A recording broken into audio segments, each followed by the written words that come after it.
The next issue I'm going to talk to you about is flooding your engine, otherwise known as a petrol block. If you're starting this vehicle, I know it can be frustrating sometimes when it's not starting.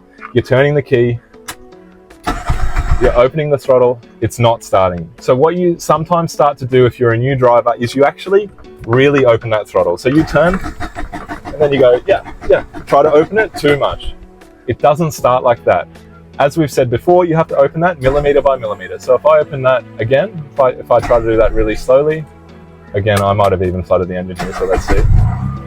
So I'm opening that really, really slowly. We say millimeter by millimeter. If you're having trouble and you've kept trying to open that, you've opened it, you can't do anything. You then go back to millimeter by millimeter, it still doesn't open.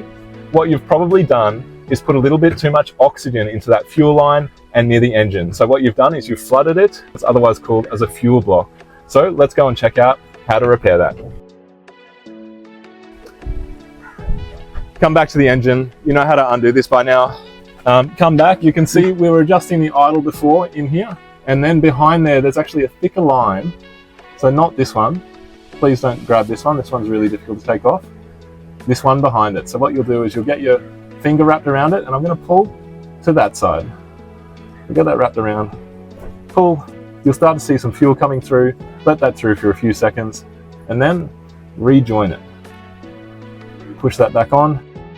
Now what you can do, go back to the start, see if you can slowly turn that key, open that throttle, see if your engine starts now. You've now fixed that problem, released some of that oxygen, some of that air, and some of that fuel from the line, and hopefully it's no longer flooded.